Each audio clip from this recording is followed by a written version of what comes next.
Patriot. Join the Holy Empire. My holy brothers in Quirk Christ, subscribe to your Patriarch's Patreon page. Pay me money and I can work on Imperial infrastructure for a living instead of working on a corporate plantation. More proof and versus series, more recaps, reactions, and recasts, more content more consistently on a platform which allows us to interact more seamlessly, including but not limited to Patriot-only access content and seasonal level 99 plot armor. So-called vague power scaling. Frankly, the conversation about convoluted Clorox calcs and power stacking is also rather fuck-hearted and wrong. Damn. As any simple interweb search of all Ichigo fights will yield a plethora of cited sources to precisely how many battles Ichigo has taken part in. Damn. Furthermore, the fact that we know that Ichigo gets Zenkai boosts leaves only the exact integers or metrics that you choose to place on each one of those Zenkai boosts. Your issue is not with the convolution or how convoluted it is when it comes to power stacking in Bleach. Your issue stems from the fact that you hold a personal bias against that which would be yielded directly from these equations, i.e. the total beatdown of your favorite anime characters. You're a victim. Another disingenuous tack that I've often seen taken on by other content creators is that Kubo never had any intention of his characters reaching such monstrous speeds and destructive capabilities. That the same guy who nearly gave up on shonen manga after his first draft was rejected by Shueisha, only to come back because Akira Toriyama himself approached him and gave him the advice that he needed to keep going. That's right, people. As unbelievable as it seems, like a bazillion other mangaka, Kubo was a fan, a stan, and looked up to Akira Toriyama, rest in peace.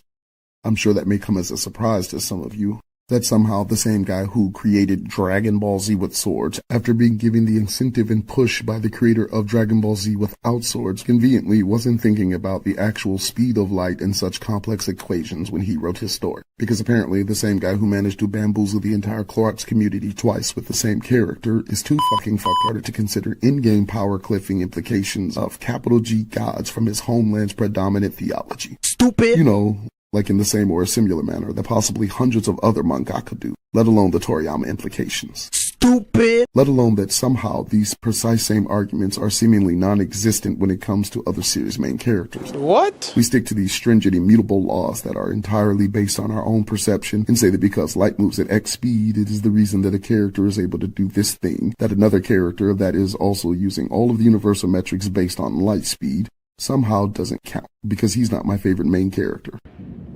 See, now that's some bullshit. You jump through an insane number of hoops to come to the delusion that while the Saiyan race has only been able to birth legendary warriors of power levels of 10,000, keeping in mind that King Vegeta verbatim was said to be the strongest and that no other Saiyan, Namek Saga Vegeta vs. Kui included, has ever grown to the power levels of the Ginyu Force. But somehow, Goku throwing punches with Dragon Ball Anubis is capable of destroying low to high multiversal complexes. Yeah.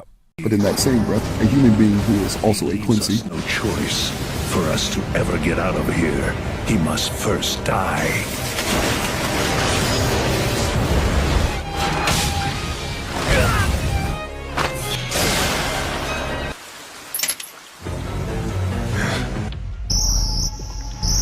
Impossible. Brute Vena.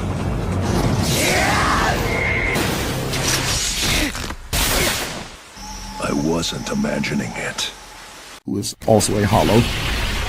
Impossible. With his bare hand.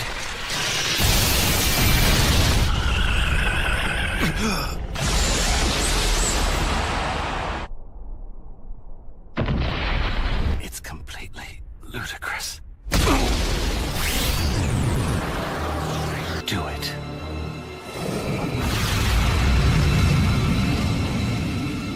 Who is also a soul reaper. Get to the soul!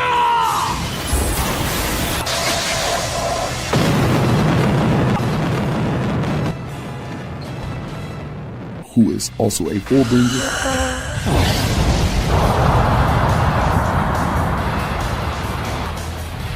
Get stuck.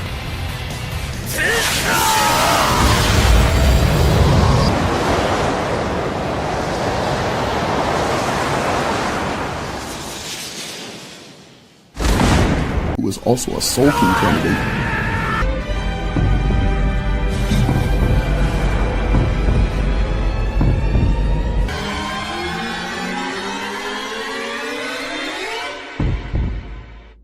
is entirely incapable of doing the same. I ain't gonna lie, I'm getting cooked. My position is that in these particular conversations, there's a great deal of charity that is always lent towards Goku, which is generally never lent towards any other characters in the discussion, least of all Ichigo Kurosaki. We blindly accept that Dragon Ball era characters were faster than light because Goku was able to reach and retrieve sunglasses from the audience and then put them on back in the arena in time to block a solar flare technique, which is not an actual solar flare, but rather an energy-based technique or attack that generates pure light or solar energy. Yet and still, some fucking way, some fucking how, when a Acero is fired in Clorox Bleach, an energy-based technique or attack that generates pure light or solar energy, it's not the speed of light or FTL. But I digress.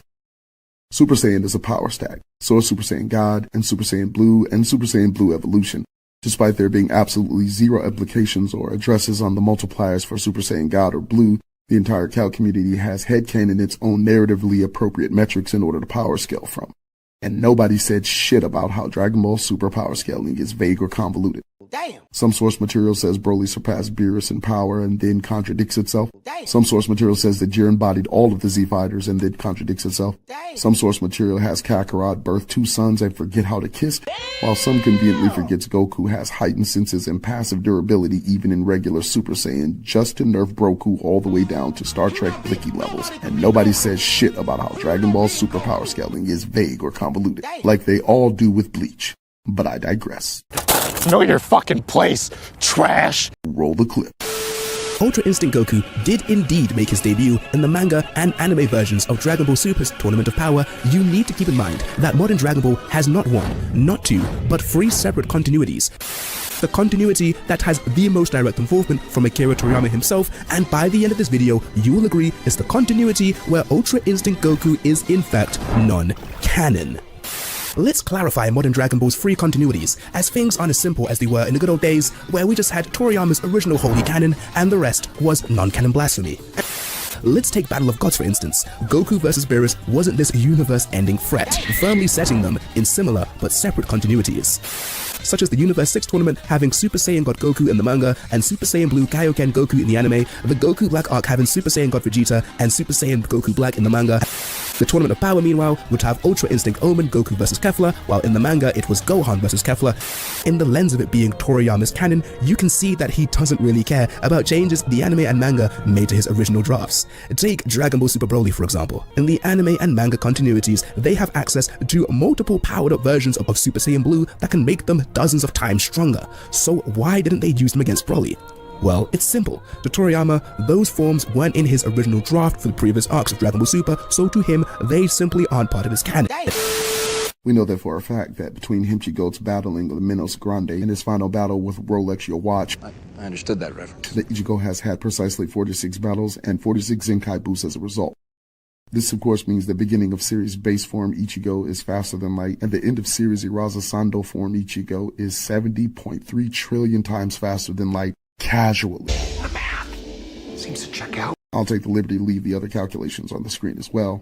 Apropos, even when beginning with the speed of light Minos Ceros, based in series progression mind you, if every one of Ichigo's Zenkai boosts were only a 2 times multiplier, which is fuck-hearted and wrong, the Lanza alone would still be 167.7 trillion times faster than light speed. Damn. The blatantly obvious reason we know that Ichigo's Zenkai were not only a 2 times multiplier is because substitute Soul Reaper Ichigod, after being jumped by the entire 11th division, leapt from 3rd or 4th seat all the way to captain tier according to half health bar Jashiro. Not to mention going from beginning of the series base to above Janambo level and then to secret Bankai wielders Ikaku and Renji level without any fatal injuries to boost the multiplier. Then, in just 3 days' time, he skyrocketed to 5 noble families contender. Ichigo's Zenkai boosts were never a 2 times multiplier. Being both sensible and charitable, the most logical outcome would be a 5 times multiplier per battle and a 10 times multiplier per fatal battle injury. But that only applies up until his first battle with Byakuya. What do you mean by that? If his power multiplier is 10 times by this point, it simply follows suit that all of his Zenkais are as well, which strangely enough is corroborated by all of his battles with the Espada, many of which necessitate greater magnitudes of Zenkai than simply 10.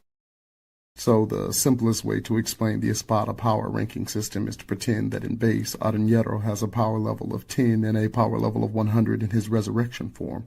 Obviously, Scialoptero has a higher base than simply 100, or Adenuro would just spam his Gran Rey Zero in Resurrection form to swallow each Espada. Why are you gay? Until he was number 1, as with Scialoptero, Grimjaw, Noitra, and Baragon. And Aizen would just let it all happen. What do you mean by that? This inherently necessitates a widening power gap between each Espada than simply a 10 times multiplier the higher in succession you climb through their ranks. However, for the sake of bearing every future counter-argument mounted, let's just make believe that they're all equal base to Resurrection, and that Aizen alone kept them from dipping the fuck out to other dimensions.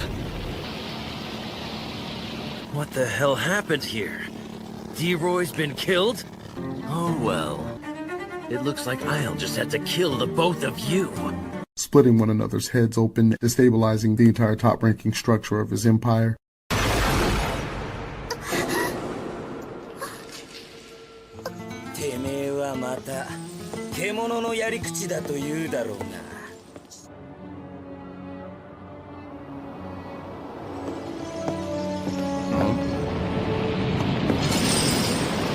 Near Lesbo assault of prisoners of war.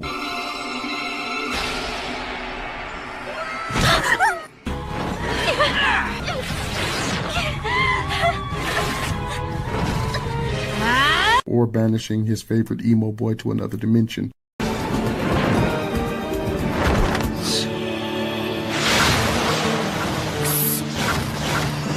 Aizen would never in a trillion, billion, million years allow any of that level of lawlessness. それより一つ報告し損ねていることがあるだろう。彼にエクセキアスを差し向けたのは誰だ？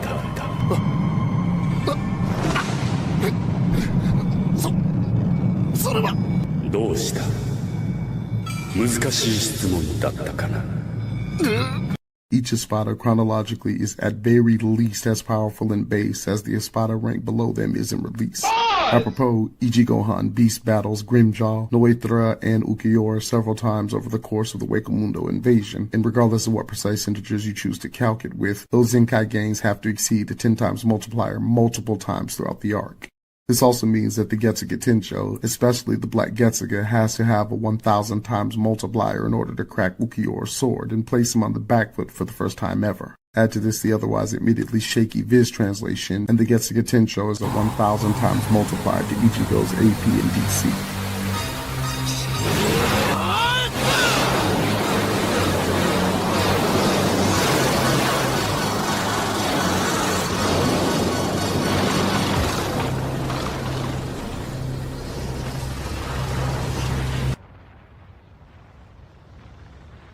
What is that light that I saw?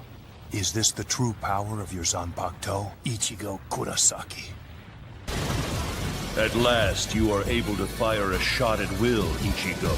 So I shall tell you, the destructive power of an attack is 1,000 times greater when you know its name than when you do not. The most heinous vague power-scaling slander for Clorox Bleach is most likely the Gods and Transformations downplay. FKT Arc Aizen was at least relative in power with Old Man Yama before his first transformation, which was narratively Royal Guard Plus by that point. His second Frieza form far surpasses every non-Ubermensch Quincy in the Bleach verse, and no diff the multi-dimensional governing force of infinite time-space continuums.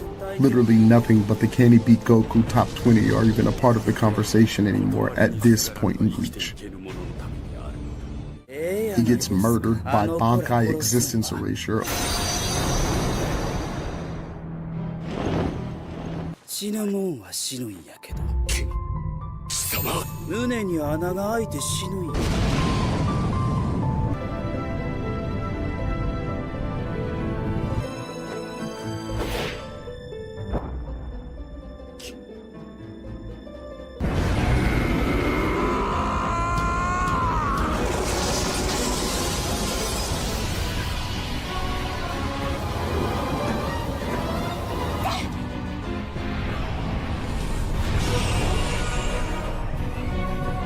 Only to defy and defeat the very last universal concept he was bound to.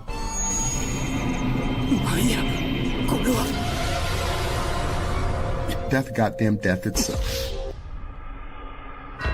Damn! All just to turn around and solo leveling Awaken for the 4th fucking time as hollow purple monster Butterflies, who is still inferior to Dangai Ichigo before the Mugetsu multiplier. Raining down universal extinction level meteors or creating an entire universe to asphyxiate your opponent with are comparably laughable to this by-the-book poster child definition literal complex multiversal 1CP. Damn! The fact that Grimmy is the hill that any of you fucking fucktarded fucktards are willing to die on is historically and hysterically hilariously hilarious. Argue with Kubo or your mama.